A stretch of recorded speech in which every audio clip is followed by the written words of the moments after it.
Something comes into the frame and chasing it and fires at it. What the hell could do that? This time on Unexplained Mysteries, Undercover UFOs, we'll investigate important clues that prove the government is engaged in a massive UFO cover-up. Our government has flat out lied to us for 40 years or more. We'll show you the government's distortion of the truth. This is that's lying through your teeth to the American people.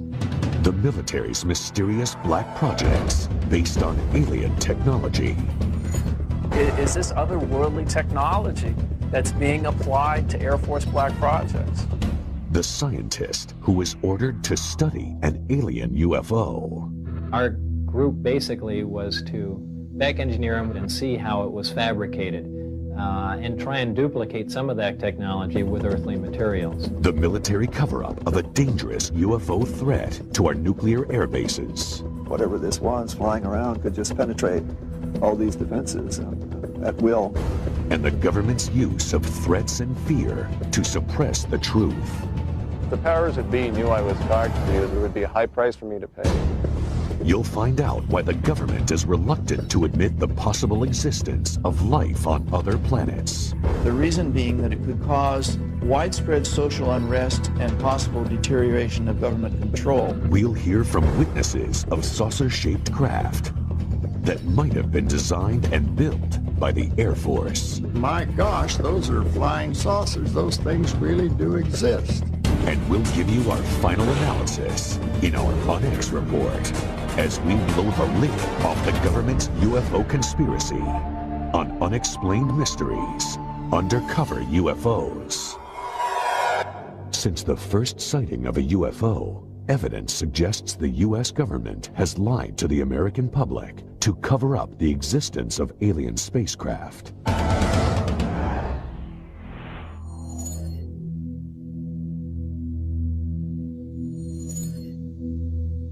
Our government has flat out lied to us for 40 years or more.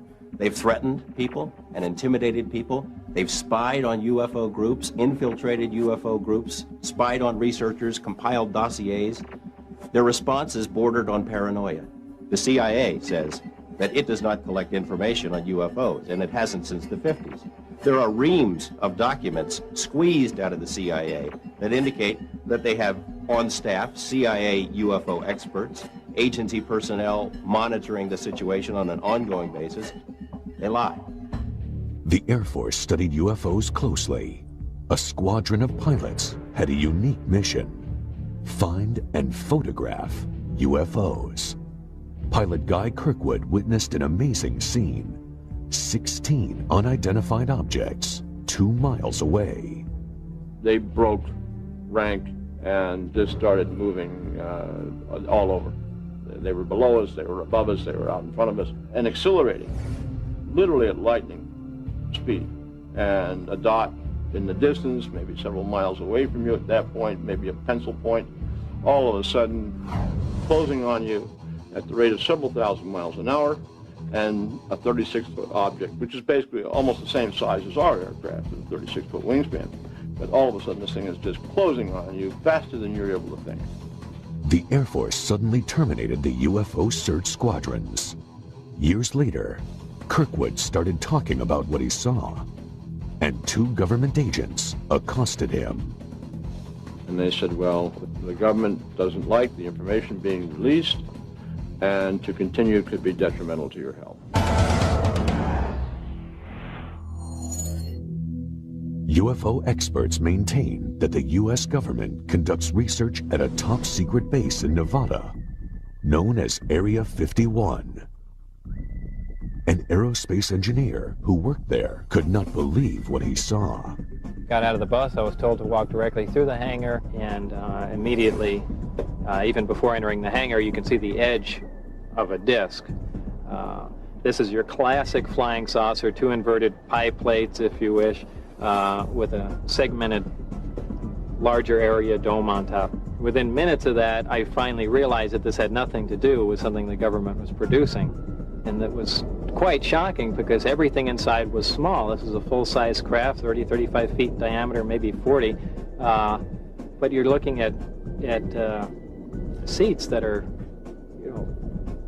18 inches off the ground, obviously made, for something smaller, and certainly wasn't made for children to play in.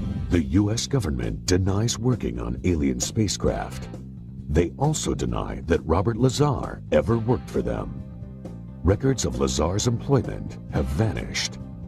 But two important items of information offer solid proof.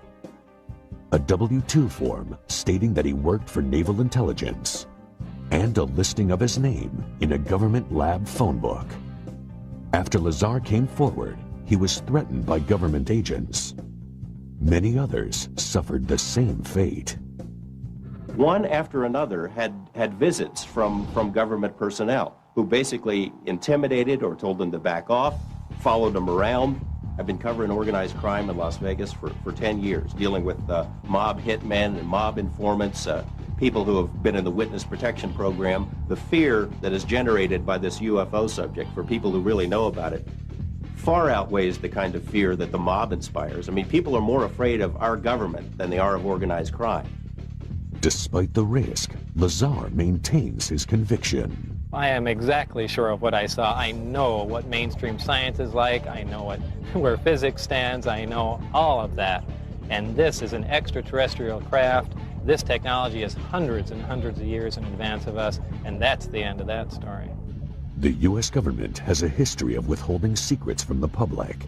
LSD experiments on human subjects, radiation tests over cities, the Stealth Fighter Project, and the U-2 spy plane. The government has a name for their policy of systematic lying to the public. It's called disinformation. Our government does it all the time. There are even printed guidelines for how cover stories, disinformation, are supposed to work. While serving at NATO headquarters, Bob Dean saw super secret documents dealing with UFO sightings called the Assessment.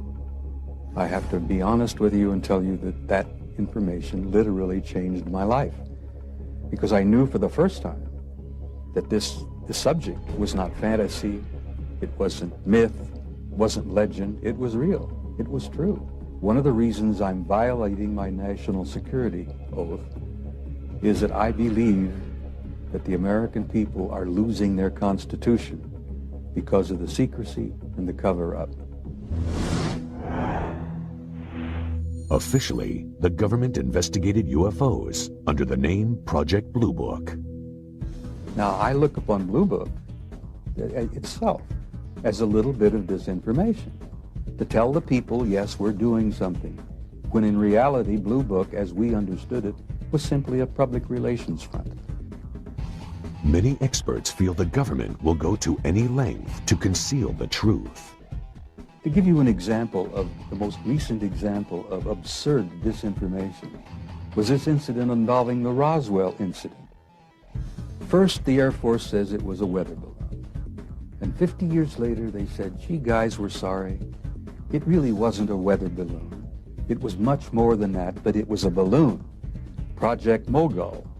Well, I'm tempted to use terms that you'll have to bleep out. This is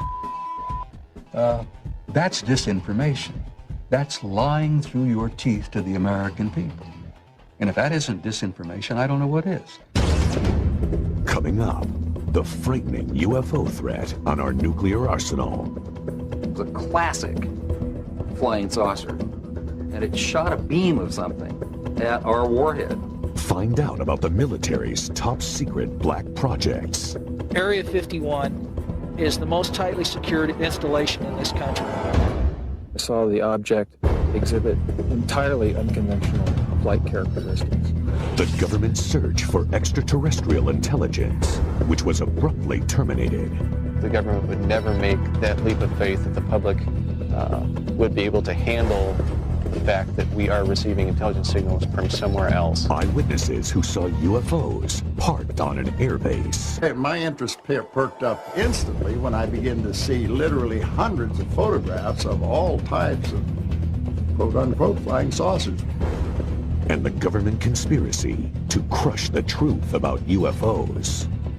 I don't think the military has any credibility with the public in terms of its denials of this program or that program. And we'll give you our ultimate account with our UNX report. Stay tuned for more on Unexplained Mysteries.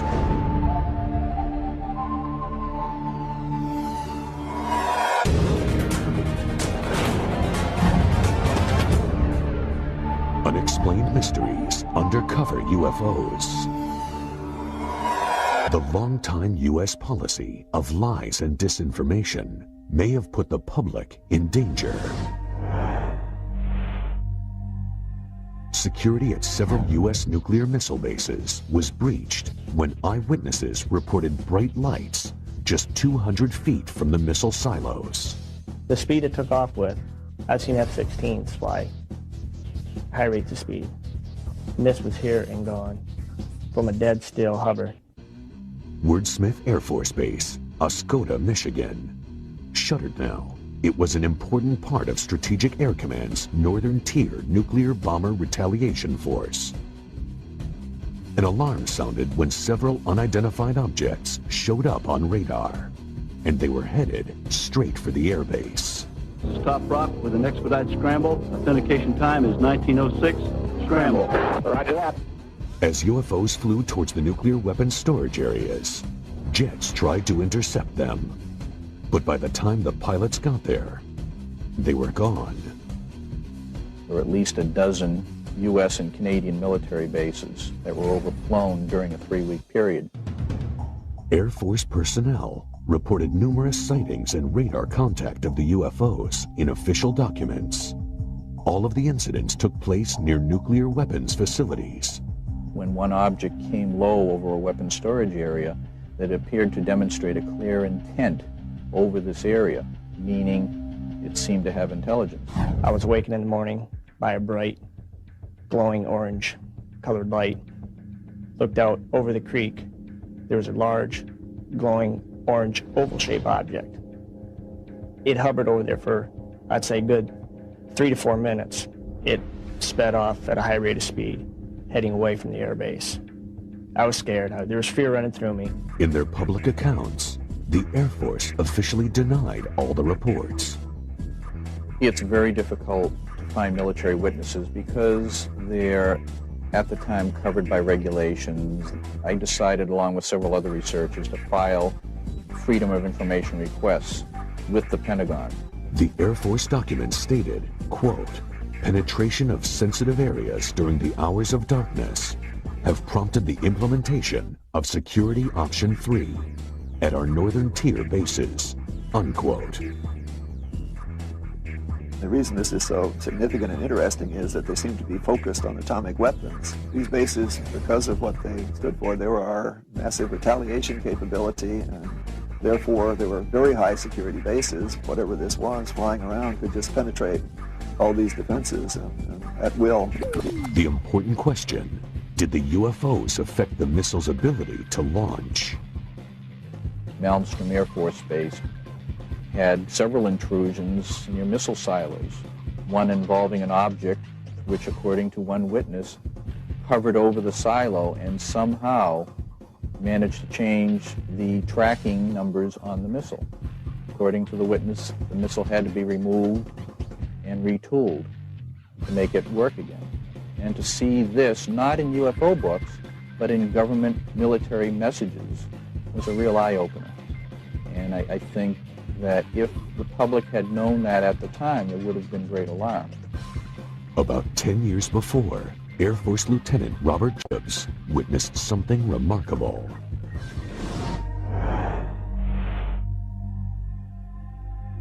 Hair's going up on the back of my neck right now thinking about it, just remembering that day. I saw something that was so strange that it changed my life. Jacobs was in charge of a special unit that filmed Minuteman and Atlas missiles during launch tests from Vandenberg Air Force Base in California.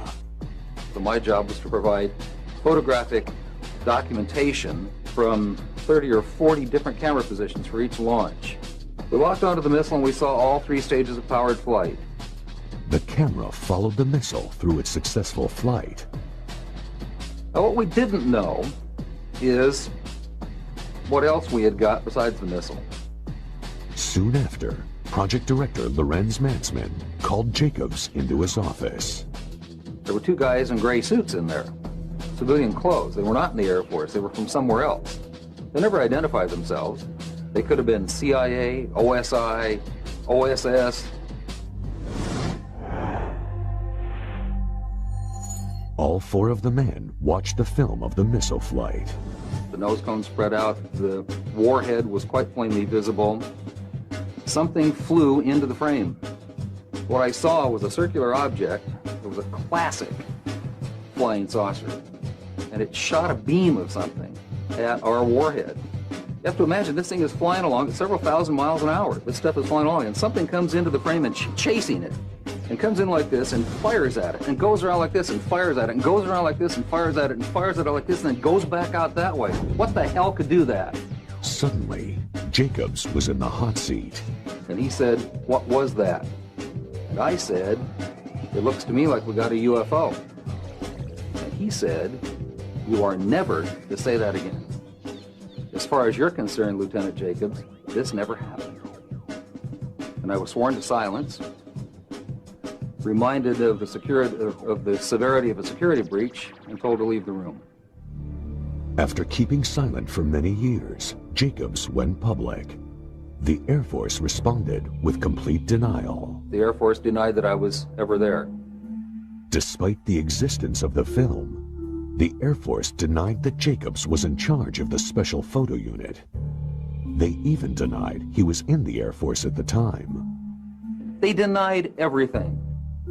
Records reveal that Jacobs was in the Air Force, that he was in charge of the photo unit, and that he was filming that day. Major Mansman, his commanding officer who screened the film with him, wrote a letter confirming Jacobs' account of the UFO. The Air Force is probably not going to like this film, but there's nothing they can do about it. It exists, it documents the telescope, the people who were there, including me. And if there are any ramifications about it, I guess I just don't care anymore. Next on Unexplained Mysteries, is there a connection between top-secret black projects and UFO sightings? Certainly some of these things are going to look very strange. They're very unlike aircraft with which people are familiar. Is the military using alien technology in its black projects? I think the technology at Area 51 originally came from somewhere else. And what happens to people who want to get close to Area 51? I think that could be the biggest and perhaps the last mistake they are going to make in their life. We'll show you why NASA terminated its own probe that was getting information to life on Mars. They said that NASA or the government might want to consider keeping the information from the public. And the government abruptly stopped its search for extraterrestrial life. For certain people, that's not something that they want to either believe in or allow anybody to know that they believe in. We'll expose what the government does to military officers who report UFOs. I got letters from high-ranking officers that they had no record of such an aircraft ever existing. And we'll sum up the UFO conspiracy in our Unex report. There's much more to come on Unexplained Mysteries. Undercover UFOs. Black projects. That's the name for secret military development efforts. Certainly some of these things are going to look very strange. They're very unlike aircraft with which people are familiar. There seems to be a connection between black projects and UFO sightings. Well, certainly the history of the flying saucer phenomena suggests that in the past, classified programs resulted in a lot of reports of flying saucers. And if you see all of the instances where conventional aircraft have been misinterpreted as flying saucers, it's quite easy to understand how unconventional aircraft could receive a similar misinterpretation. In the Nevada desert, we have things out there that are literally out of this world. Groom Lake, Nevada, also known as Area 51, where experts believe the military is working on top-secret projects. They have a hangar near the south end of the ramp. that appears to have doors that are almost 200 feet tall, 400 feet wide. You can put anything in there. One of the problems associated with Groom Lake is the fact that it is a place that does not officially exist. Area 51 is the most tightly secured installation in this country. It's guarded both over the air and on the ground by elite Air Force security police and Department of Energy special response teams. If someone came to me and said there's just absolutely nothing that's secret, and they decided they were going to hike into Area 51, I think that could be the biggest and perhaps the last mistake they are going to make in their life. There are rumors of a secret project called Aurora, in which the Air Force is said to be inventing a craft using highly advanced technology. I think there's a strong possibility that we have recovered some sort of alien technology and are trying to incorporate that into military programs. Are they really hiding something that's totally alien? Is this otherworldly technology that's being applied to Air Force black projects?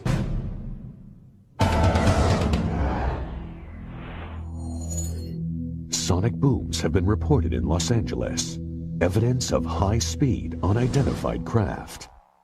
They've been traced back to Groom Lake, Nevada. We really can't tell what's moving. The only thing we see is a sonic boom, and that's telling us that something is moving faster than the speed of sound. So actually, we can't even tell it's an airplane. The military maintains its position of denial.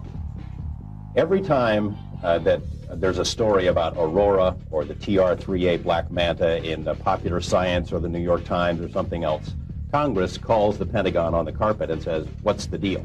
They want to know if these planes exist. And every time they've asked about those planes, they've been told there is no such thing.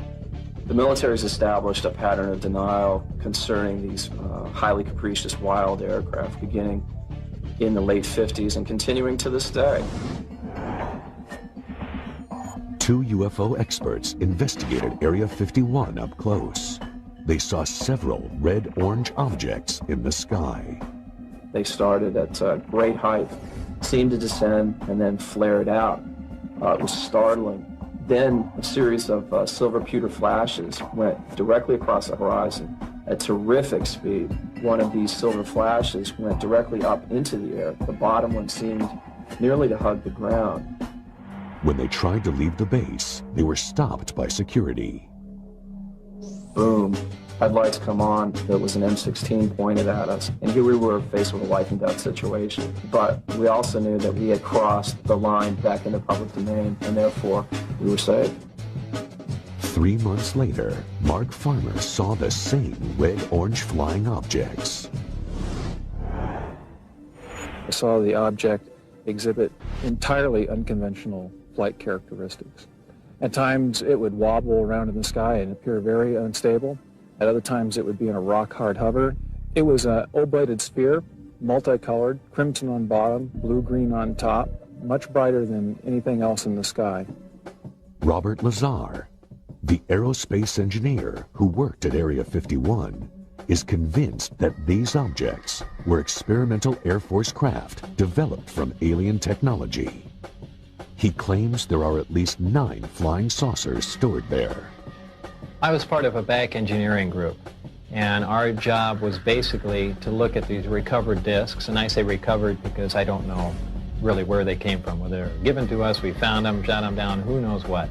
But our group basically was to back engineer them, which means to start with a finished product and go backward and see how it was fabricated and try and duplicate some of that technology with earthly materials. To me, Bob Lazar is credible. Over the past couple of years, I've spoken to literally dozens of people who have worked at that facility out there in Nevada. I think the technology at Area 51 originally came from somewhere else. The military disavows any knowledge of the alien technology program. I don't think the military has any credibility with the public in terms of its denials of this program or that program. They've denied the U-2 existed, they denied the SR-71 existed, they denied working on stealth. All of those programs suddenly were unveiled. Coming up on Unexplained Mysteries, the destruction of one of NASA's most valuable space probes. Was it intentional? It did not lose transmission. They turned it off.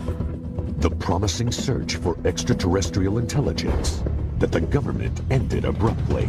If our government knew that we got signal from outer space, they'd clamp a lid on it. The mysterious UFO sightings on the ground at MacDill Air Force Base. It was nearly 100 feet across. The military headquarters for a secret UFO intelligence team. Wright-Patterson had something unique to our government, and that was the Technical Intelligence Organization. And the government's refusal to divulge UFO secrets. A lot of people say, well, how can something be kept secret? The F-117 stealth fighter was kept secret for approximately 10 years. And you'll get the ultimate rundown with our Unex report. More secrets, more revelations. Next on Unexplained Mysteries. Unexplained Mysteries, Undercover UFOs.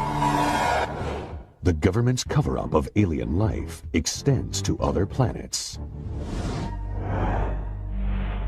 The unmanned Mars Observer was packed with sensitive data-gathering equipment. But it never completed its mission. NASA blamed the failure on technical malfunction. But experts think there's more to NASA's story.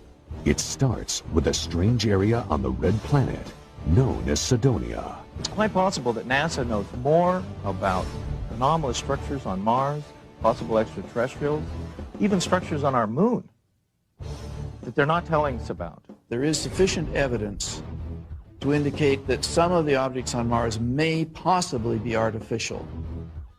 NASA says the objects on Mars are just light and shadow. But 3D imaging reveals something startling. I was quite interested with the first photos and release of the face on Mars. But particularly I thought it was interesting the pyramidal structures. Some of these pyramids appear to have even a central stairway running up and down them. The more we look at these structures, the more we can see that there's something amazing here. Did NASA create a convenient malfunction to hide archaeological evidence of alien life? If some people want to go far beyond the edge of what's accepted in terms of imagery, see patterns on the rocks of Mars or on the moon or in the rings of Saturn, my view to that is mazel tov. Go ahead, do it. Try it out, make the proposals. These objects, if you measure carefully from the tops of the 5 that surround this city square point, you find an almost perfectly symmetrical pentagon. The Brookings Institution prepared a report for NASA. It contains a shocking recommendation. There is a section on what might occur if evidence of extraterrestrial existence was found on other planets. They said that NASA or the government might want to consider keeping the information from the public. The reason being that it could cause widespread social unrest and possible deterioration of government control. NASA claims the observer had an electrical failure. It did not lose transmission. They turned it off. And they turned it off after the instructions for going into orbit had been uploaded to the spacecraft. It was possible then that the spacecraft would go ahead, follow out those instructions, and go into orbit. Before we start saying how these rocket scientists messed up, and they did mess up, we have to keep realizing just how tough these projects are. That we're doing things out there in space every time we do it that no one even thought was possible a few years or decades ago. The search for extraterrestrial intelligence. Huge radio telescopes aimed at the sky. Their purpose? To capture radio signals from alien civilizations. But the program is shrouded in secrecy. I think if our government knew that we got signals, a dedicated signal from outer space somewhere, they'd clamp a lid on it. Our source, a space program engineer, knows the risks. If the powers that be knew I was talking to you, there would be a high price for me to pay.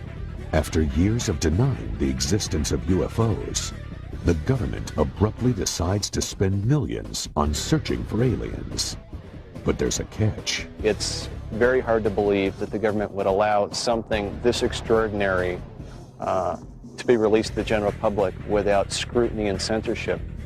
In the Mojave Desert, the government set up Goldstone Station on a military base. It's RF quiet, which means there's not a lot of background noise when they're looking for signals. It's really ideal for this type of search. Soon after coming online, the telescopes picked up signals called hits. There were hits that were taken seriously. There were 3-4 hits, to my knowledge, that were strong, and it could potentially be a signal from an extraterrestrial intelligence. Then, the government suddenly shut down the program. It was a cheap shot for the budget posers, for the so-called deficit hawks. It's always easier to make fun of something that you or enough of your constituents don't understand. But some experts take issue with that explanation.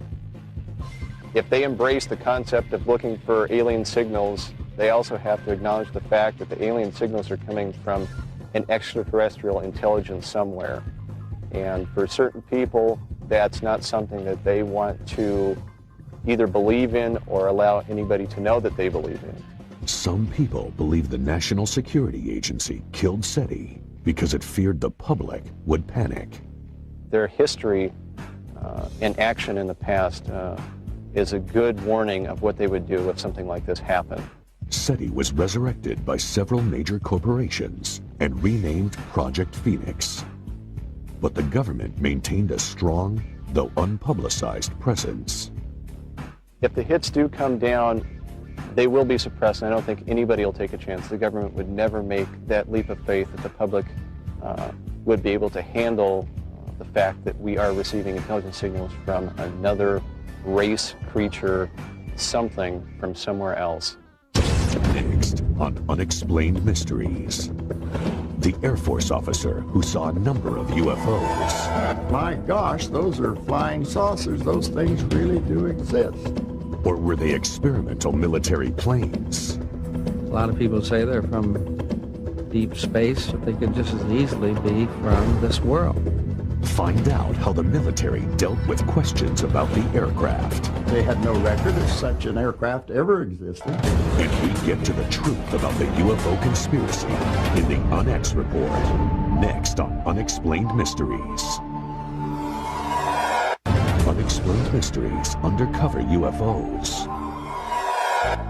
Reports are increasing of UFOs spotted at air bases, but with a striking difference. These craft are on the ground. MacDill Air Force Base, Florida, 1967. An officer witnesses an inconceivable sight. We were near a restricted area of the base, and all of a sudden we saw 4 aircraft parked out there, and our immediate reaction to each other was, my gosh, those are flying saucers. Those things really do exist. Pickett published the Air Force Base newspaper. He wanted to do an article about the craft he'd seen, including photos. I was called up to the Adjutant General's office. He went over to a file cabinet and got out a whole bunch of photographs. And he proceeded to lay these photographs out on a large table so that I could look at them. Well, of course, my interest perked up instantly when I began to see literally hundreds of photographs of all types of quote-unquote flying saucers. The Air Force refused to allow Pickett to publish the article. That night, eyewitnesses in Miami reported a large number of UFO sightings. At the airbase the next day, the flying saucers were gone. The images have haunted Pickett for years. Desperate for some kind of explanation, he recently contacted former Air Force intelligence officer George Filer. A lot of people say, well, how can something be kept secret for 50 years? Well, I point out that the F-117 stealth fighter was kept secret for approximately 10 years. And most of us didn't know that it existed until the government released the information. I pointedly asked him, not only are these where the flying saucers stories came from, is this what they were? And he said, yes. Well, I was awestruck. I couldn't really believe I was seeing what I was seeing. Some of those photographs had many, many aircraft in them, and they were all easily identifiable, as Air Force photographs are, And I asked him, well, how high and how fast could these things go? You hear all these stories. And he said, well, this particular aircraft could go fast enough and high enough to actually achieve space flight. And I had no idea when he was telling me this story that it wouldn't be too long before they were declared non-existent. To this day, Pickett is determined to prove what he saw was real. This is an illustration of one of the largest ones parked down. In fact, it was the largest. It was nearly 100 feet across.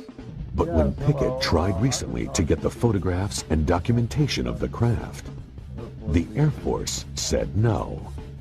When I initially wrote, I began to get answers back. They didn't have the faintest idea what I was talking about. I got letters from high-ranking officers that they had no record of such an aircraft ever existing. So I knew that it was top secret again. Many UFO experts believe the technology for the saucer-shaped aircraft came from an alien spaceship that crashed near Roswell, New Mexico in 1947. At that time, if the military had recovered a downed UFO, they would have transported it to Wright-Patterson Air Base in Ohio. Wright-Patterson had something unique to our government, and that was the Technical Intelligence Organization, so-called T2, or what became the Foreign Technology Division. This is the sort of division that would have been appropriate to use for the investigation of UFO research. 3 former Wright-Patterson employees filed aircraft patent requests. The designs looked suspiciously like flying saucers. Some people think their inspiration was the extraterrestrial craft that crashed near Roswell. So there's something out there that people are seeing. And the question, of course, is who do they belong to? A lot of people say they're from deep space, you know, but they could just as easily be from this world. Next, the Onyx Report. The answers you want to hear about UFOs. Are they alien spacecraft, military aircraft, or advanced Air Force vehicles based on harvested alien technology? You'll hear the final word on the possible UFO threat and military cover-up. And we'll take one last look at the military's intimidation of innocent UFO eyewitnesses. We'll wrap it all up for you with our Onyx Report when Unexplained Mysteries returns.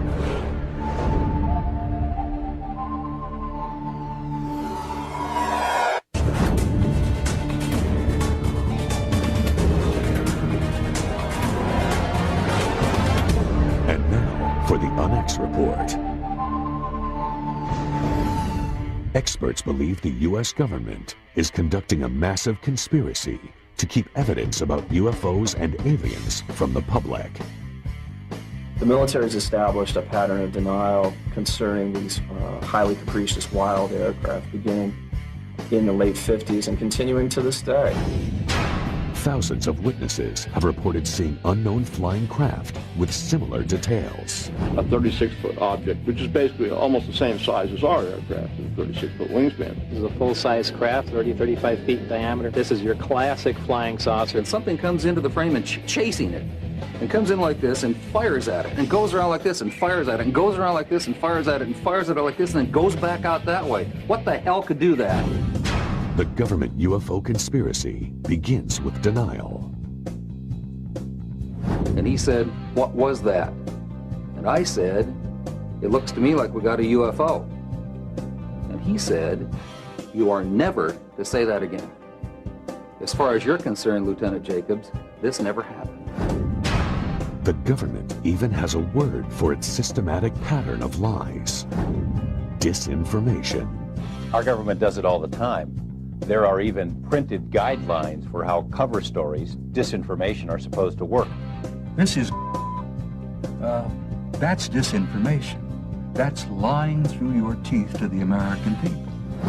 The conspiracy uses threats and intimidation, even targeting military personnel. If the powers that be knew I was talking to you, there would be a high price for me to pay. They've threatened people and intimidated people. They've spied on UFO groups, infiltrated UFO groups, spied on researchers, compiled dossiers. Their responses bordered on paranoia. And they said, well, if the government doesn't like the information being released, and to continue could be detrimental to your health. The military cover-up conceals UFO breaches of national security. That when one object came low over a weapons storage area, that appeared to demonstrate a clear intent over this area, meaning it seemed to have intelligence. The conspiracy withholds reports of radio signals from outer space that confirm the existence of alien life. It's very hard to believe that the government would allow something this extraordinary to be released to the general public without scrutiny and censorship. And the government denies the reverse engineering of their infamous black projects. I think there's a strong possibility that we have recovered some sort of alien technology and are trying to incorporate that into military programs. I got letters from high-ranking officers that they had no record of such an aircraft ever existing. Secrets can be kept. Secrets are kept. And every time they've asked about those planes, they've been told there is no such thing. Why does our government hide information on extraterrestrial life from us? The reason being that it could cause widespread social unrest and possible deterioration of government control. How do you prove a government cover-up when their tools are denial and disinformation? Only facts made public will verify the conspiracy. Until then, it will remain an unexplained mystery. Our government has flat out lied to us for 40 years or more.